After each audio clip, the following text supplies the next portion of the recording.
I began my life in this world as a stereotypical Asian boy. Um, Life couldn't have been any more ordinary. I was pretty good at math and physics. I played a musical instrument, the violin. I did martial arts, taekwondo. And we took education really seriously. So I went from high school to university. I got my first job. And so at the age of 21, I had a fancy little cubicle in my newfound engineering job. And somehow, despite how life had lined up everything perfectly for me, my parents worked really hard in order to give me these opportunities. Fast forward a couple years, and my life looked completely different, something a little bit more like this. My name is Benjamin Von Wong, and I'm an artist.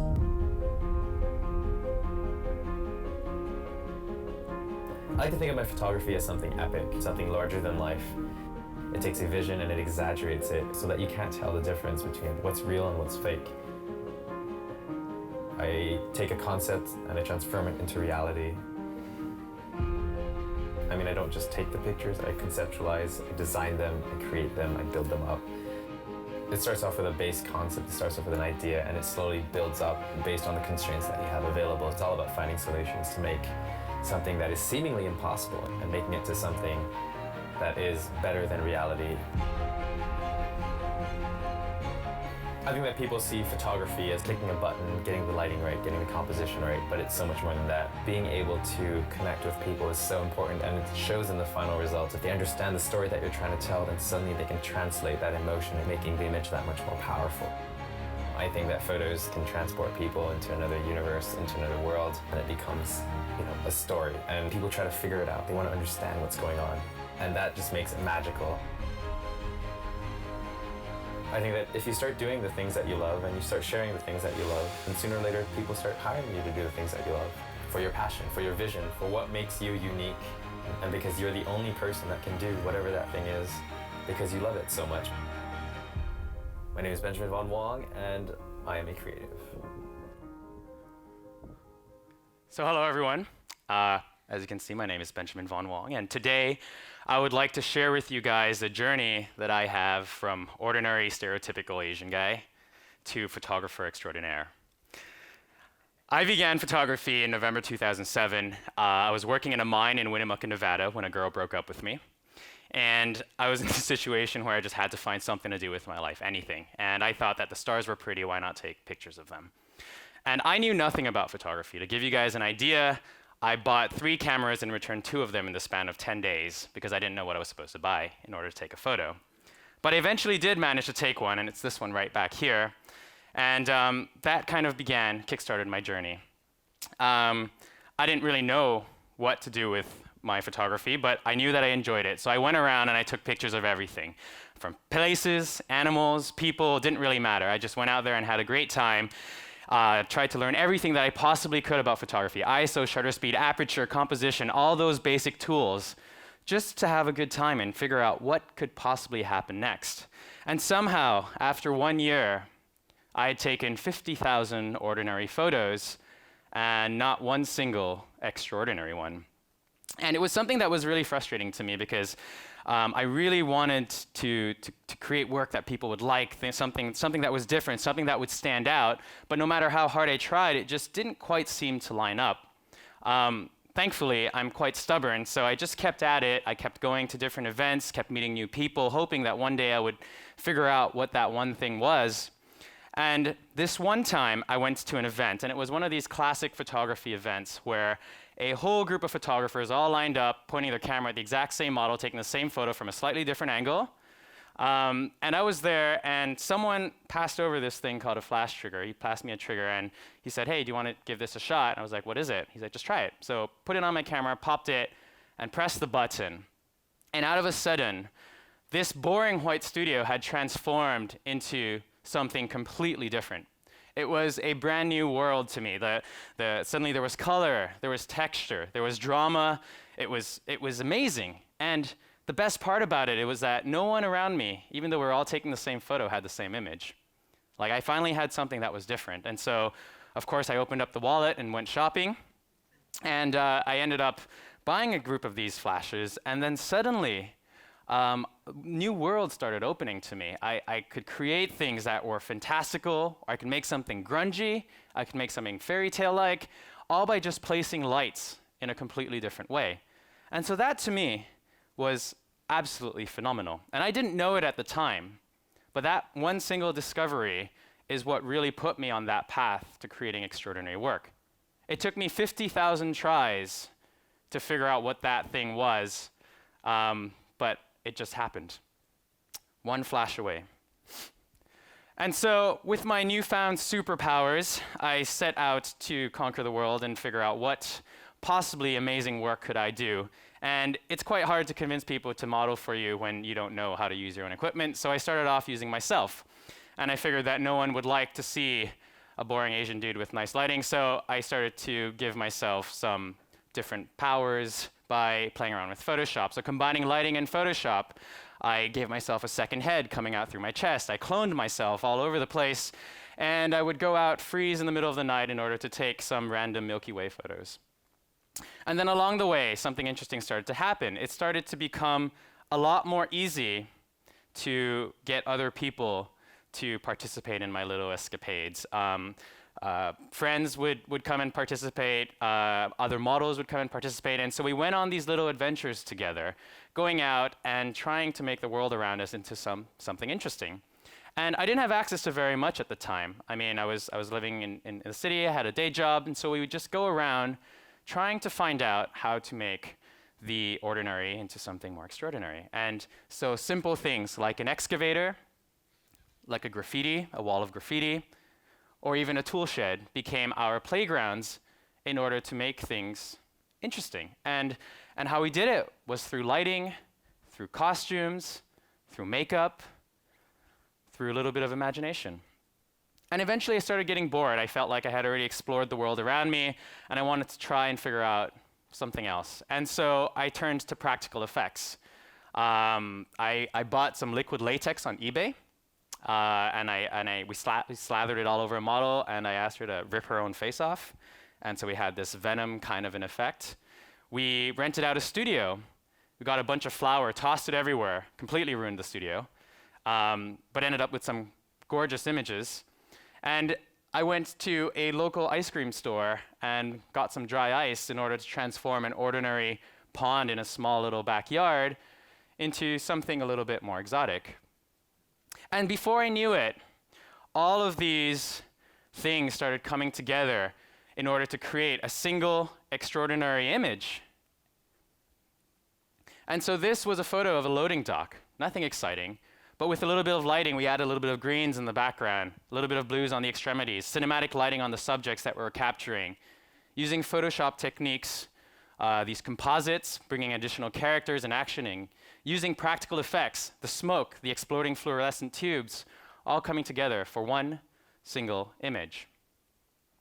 And so somehow, my ordinary life was now punctured with these amazing moments, these amazing evenings and weekends of adventures, of experimentation, of creativity, nothing that I initially set out to do.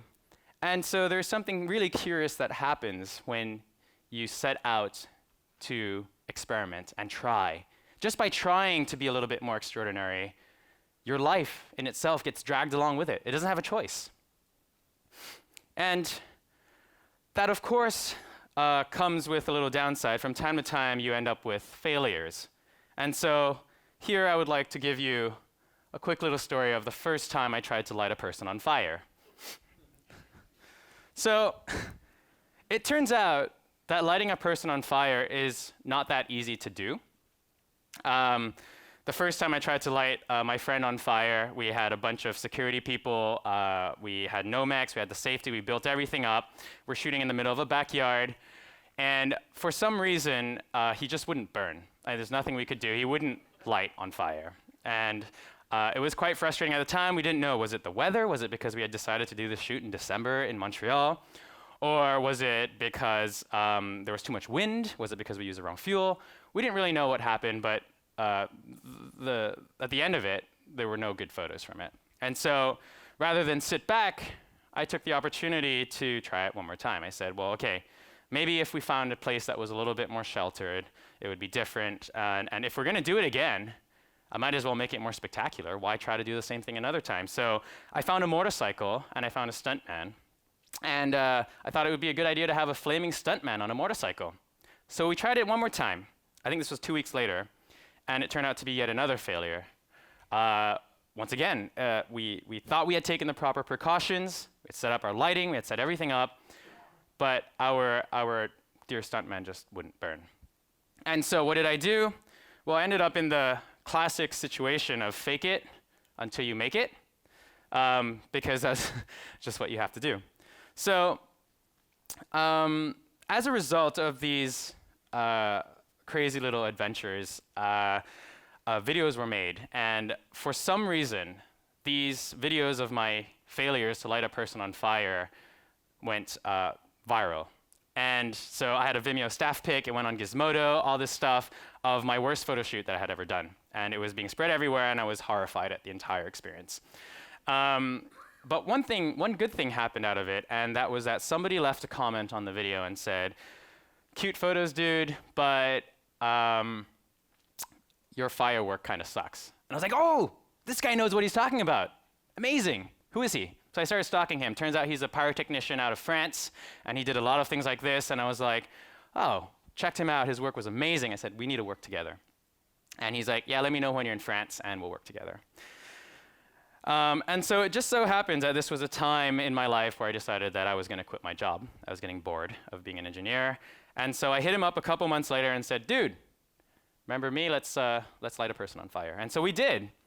And this time around, be it a combination of having the right person, the right team, the right fuel, the right situations, we lit our guy on fire. So it's good.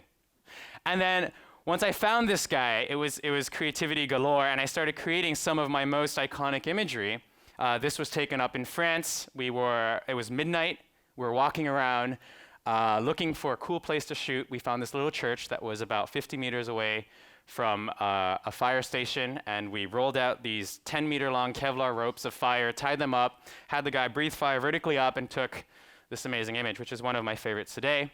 And it actually kickstarted, I think, a lot of what my brand is today, which is this crazy, surreal, fantastical pieces of work. And even better than that, and so you might have noticed I do a lot of creative things with no intent of selling. There are no clients behind them. But as a result of these crazy adventures along the way, I actually got this year, a contract where I was flown into Shanghai to create an image of a fire-winged angel walking down the stairs using nothing more than a cell phone for a cell phone commercial. And so there is a lot to be said about failure, and I think that it is very important to fail your way to being extraordinary. There's not really any other way to do it. You just have to keep failing, and the faster you fail, the faster you improve.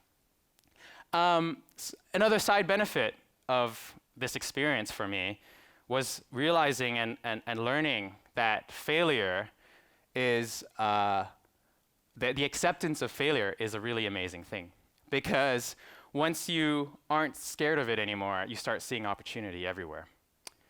When my parents invited me to a family vacation up in Bali, I didn't really want to go because I'm a workaholic, but when they convinced me to go, I figured that I might as well make the best of my vacation. And so a friend had told me that there was a beautiful shipwreck there, and I was like, great, let's do a shoot. I didn't have a scuba license at the time, but I didn't even think about that. I just said, all right, gotta get a scuba license, gotta find models, gotta find free divers. Never done this before, better find a safety diver who knows what's going on. Let's try to do this, let's bring something together. And before we knew it, we were there, shooting. In 1 week, this entire shoot was produced. I landed on a Saturday, I did my diving lessons on Monday, Tuesday, and Wednesday. Thursday, Friday did the shoot, and by Saturday, we're flying out. When my model friend by the name of Jen Brooke, who wouldn't stop bugging me in Europe to come over and do a creative shoot with her, told me that we had to do something together, absolutely. This year, no choice. I took the opportunity while I was attending a trade show up in Germany to see what was interesting around the area. And we looked around, and although we got rejected a couple times from some of the great locations we were hoping for, there was this Church of Bones up in Prague, and there was this grand library there that we're really hoping to do. We just kept looking, and eventually we stumbled upon this gem, which happens to be the oldest monastic library in the world, located in Austria. And we transformed it into a road trip. We got costumes from Poland flown in. We had makeup artists, local makeup artists join us. We had some assistants, some fans drive themselves in all the way from Switzerland. And us ourselves with a group of friends just drove from Germany to Austria to partake in this amazing experience. And when SmugMug invited me to come and take some company photos of their employees, I told them, can we suspend you guys on the edge of a rooftop? I didn't really expect them to say yes, but they did. I think their response was something along the lines of, if you can find a rooftop, yeah, sure, let's do it. I don't think they expected us to find one. But through a combination of luck, of persistently asking or politely asking the building managers and getting permission, I think in like 5 days, we ended up from concept to actual shoot, of taking their support heroes, their customer support heroes, and dangling them off the edge of a rooftop in the heart of San Francisco, 40 stories above Market Street. And so my shoots just, as you can see, have just gotten crazier and crazier. The adventures have gotten more and more extraordinary. And something quite curious happens at this stage in time, at least for me. Because when everything in your life is extraordinary, everything is crazy, everything is fun, then suddenly it becomes ordinary again, because there's nothing extraordinary about it. And so for me, it kickstarted this entire thought process, because I started getting a little bit bored of creating crazy, fantastical work. It's like, okay, it's great, I can create all this fantasy, but what's the point? It's cool, it's fun, I get to share it, I get great jobs out of it, I get to meet cool people, but I wanted something more. I wanted something with more sustenance, or something that was a little bit deeper. And I started to look back into my own work, into the things that had impacted me the most in my journey as a photographer. And so I thought of a bunch of people. I thought of Nicole. She's this lady who was diagnosed as terminal, called me up and said, "Hello, Ben. I know you're probably too busy, but I would really like to have a photograph that would capture who I am, so that I have a photo of my choosing in my funeral." And I went out. We looked for different locations. I got to know her a little bit. She's a writer. She loves reading, and so we built this world around her that she would feel really comfortable in. I thought of Tyler Grace, a chronically ill boy. He's 21 years old. He has a host of different sicknesses, and I had heard of him through social media. He was a fan of mine, and so I decided on his 21st birthday to fly myself to Australia, wrap myself in a box, and deliver myself to his doorstep and wish him a happy birthday. From there, we took him on a 1-week adventure across the Australian outback, and he had never taken a photo with his sister before, and he really wanted something that would showcase their relationship. And so we have this photo of him slogging through the mud with the support of his sister. And I thought of Eliza, this 4-year-old little girl who was diagnosed with a terminal degenerative brain disease by the name of Sanfilippo syndrome. I had received a message in my inbox, a call out for help for videographers to make a viral video that would hopefully raise enough funds to raise money for a clinical trial. And I thought that was a great cause, and I flew myself there, made a video, and in 1 year we raised $1.8 million just because of a simple video. And these were things to me that really, really stood out. They were things that really impacted me greatly, things that I truly felt that were extraordinary in the midst of our very ordinary lives. And I came to the conclusion that being extraordinary is not a destination, but it is a journey. It is something that we can continuously look for and continuously strive for. And if we look for it, as a result, we can have pretty extraordinary lives. Thank you.